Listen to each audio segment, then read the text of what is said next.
Here is some of the footage from this dash camera so you can get an idea of what it looks like, what the watermark is like, and how well this works. The dash camera does not have a screen or navigation buttons. This is one of those, you just kind of install it, plug it in, and that's it. So it's very simple, which is nice, but also there are not a lot of options. So if you're someone who likes to configure a bunch of things or set a lot of different settings, you're not really going to be able to do that with this dash camera.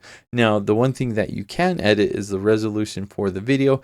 It allows you to do 4K, 2K, or 1080p. That's a nice thing as it allows you to kind of choose the file size that you want. So if you don't care as much for quality, you can set it to 1080p and you can save a lot more files on the SD card before it overwrites itself. A lot of dash cameras don't offer you that option. This was sent to me so I could make this video. Let me show you how I set this up before I installed it. Let's go ahead and set this up before we install it. Here is the QR code for downloading the app, or you can just search for this. The power cable is USB-C and it has an extra port if you need to use that. It also has these cable organizers, a tool to help you kind of conceal the cable, a reset pin, a couple extra adhesives, so if you ever need to take this off, you can put these adhesives back on. And this is a film that you put on your windshield before you put this on, otherwise this has a chance of damaging the windshield. One thing to point out, this does come with its own micro TF card or micro SD card, 64 gigabytes. Obviously there is no screen or navigation on this, so if you do want to change some of the settings, you will need to download the app. So let's go ahead and get this plugged in. It's the Pestio app. It will ask for a few permissions. You'll want to press this add camera button, and man, it really wants me to format the SD card. So let's go ahead and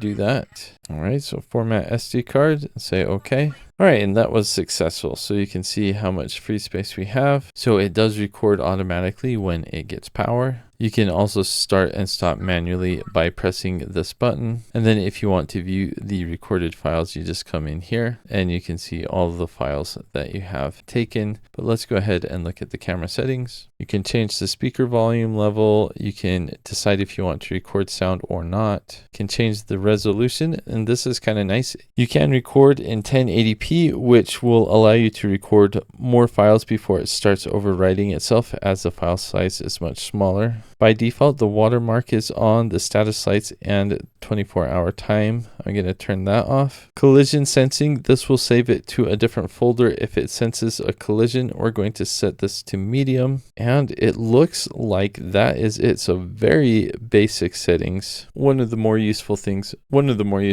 for the app will be simply to see what the video looks like after you set it up. I don't think there's much left to say. The only thing I can do is show you the footage from this so you can see for yourself how it looks. Setting it up is really simple. You just install the film on the windshield, then you put the double-sided sticky tape onto that, and that's it. You're done. You can feed the cord however you want to with your car, plug it into power, and then you're good to go. As soon as this has power, it starts recording. Very simple setup. There are a few things that you can tweak if you use the app, but the app is mostly useful just to see the view from the camera. So if you need to rotate it a bit, you can use the app to do that to make sure you're at the best angle. If you don't already have a dash camera and you just want something super simple that you can install in just a couple minutes and just set it and forget it, this is a really good option.